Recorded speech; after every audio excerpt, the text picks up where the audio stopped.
आज हम तारीख का एक ऐसा बाब खोलने जा रहे हैं जहां मंसूबाबंदी, हिम्मत और किस्मत ने मिलकर सदी की सबसे बड़ी डकैती को जन्म दिया। यह है ग्रेट ट्रेन रॉबरी की असर नौतामी। सोचने की बात है कि एक परफेक्ट जुर्म करने के लिए आखिर क्या चाहिए होता है। क्या वो तेज दिमाग, बहुत ज्यादा हिम्मत या सिर्फ अच्छी किस्मत? यही वो सवाल है जो ग्रेट ट्रेन रॉबरी की कहानी के बिल्कुल मरकज में है। एक ऐसी वारदात जिसने दहाइयों तक लोगों को अपनी तरफ खींचे रखा। देखिए, ये सिर्फ कोई डकैती नहीं थी। ये एक ऐसी लेजेंडरी वारदात थी जिसने तारीख पर अपनी छाप छोड़ी। तो चलिए देखते हैं कि ये कहानी आखिर है क्या। ये कोई मामूली जुर्म नहीं था, बिल्कुल नहीं। ये तारीख की सबसे दिलेराना डकैतियों में से एक थी। उसने न सिर्फ अवाम के तखय्युल को अपनी गिरफ्त में लिया, बल्कि कानून नाफिज करने वाले इदारों को भी हिलाकर रख दिया था। और इस कहानी को जिस तरह से बताया गया है वो भी कमाल है। एक ऐसी डॉक्यूमेंट्री जो किसी थ्रिलर फिल्म से कम नहीं, जिसमें हर लम्हा टेंशन भरी हुई है। ये सिर्फ हक़ाइक़ का बयान नहीं, बल्कि एक ऐसा तजर्बा है जो आपको इस वाक़े का हिस्सा बना देता है।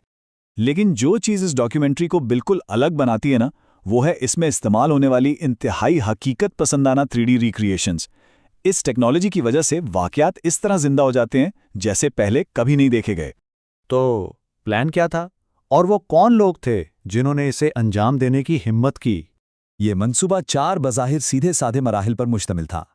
पहला, ट्रैक के सिग्नल्स में गड़बड़ करके ट्रेन को रोकना। दूसरा, ट्रेन के अमले पर काबू पाना। तीसरा, सबसे कीमती डब्बे को बाकी ट्रेन से अलग करना। और आखिर में सारा कैश एक गाड़ी में लाद कर फरार हो जाना।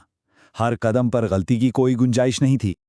और इस प्लान को अंजाम लेने वाले भी कोई छोटे मोटे लोग नहीं थे। यहां बात हो रही है एक पूरे गैंग की, जिसमें ब्रूस रेनाल्ड्स जैसा मास्टरमाइंड था और बस्टर एडवर्ड्स जैसे दिलेर किरदार, जिन्होंने मिलकर इस नामुमकिन नजर आने वाले मंसूबे को हकीकत का रूप दिया। तो अब आती है वो रात, वो लम्हा जब प्लान को हकीकत में बदलना था। वो रात जब सदी की सबसे बड़ी डकैती को अंजाम दिया गया। वक्त सबसे अहम था।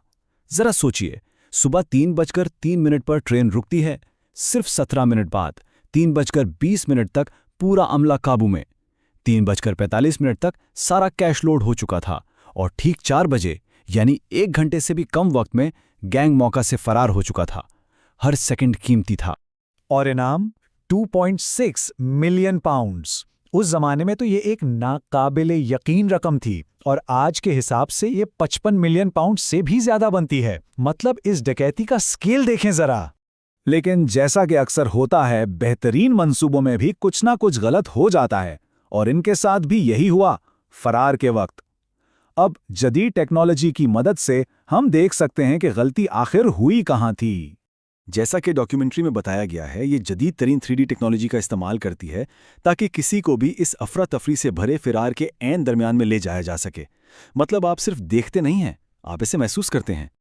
यहां मंसूबे और हकीकत का फर्क साफ नजर आता है। मंसूबा था एकदम क्लीन गेटवे का, एक पुरसुकून फार्म हाउस में छुपने का और फिर एहतियात से अलग अलग हो जाने का। लेकिन हकीकत क्या थी? एक अफरा तफरी भरा फिरार, एक ऐसी पनाहगाह जो दिनों में ही बेनकाब हो गई, और पीछे रह जाने वाले अनगिनत सबूत। तो इस सब के बाद इस वाक़े ने पीछे क्या छोड़ा? इसकी लेगेसी क्या है? क्योंकि ये सिर्फ एक जुर्म की कहानी नहीं है, ये इससे कहीं बढ़कर है। इसका असर देखा जाए तो दो तरफा था। एक तरफ इस जुर्म ने उन लोगों को बदनाम जमाना एंटी हीरोज बना दिया जिनकी कहानियां आज भी सुनाई जाती हैं। लेकिन दूसरी तरफ इसने ब्रिटिश पुलिस को हिलाकर रख दिया। उन्हें अपनी तफ्तीशी टेक्निक को जदीद बनाने पर मजबूर किया, जिससे फोरेंसिक साइंस को एक नई अहमियत मिली। तो आखिर में सवाल वही रह जाता है, क्या ये लोग महज लालची मुजरिम थे या कुछ लोगों की नज़रों में एस्टैब्लिशमेंट को चैलेंज करने वाले हीरो? ये सवाल सीधा सा नहीं है, है ना? और यही इस कहानी की सबसे बड़ी दिलचस्पी है, जो हमें जुर्म, शोहरत और तारीख पर सोचने पर मजबूर करती है।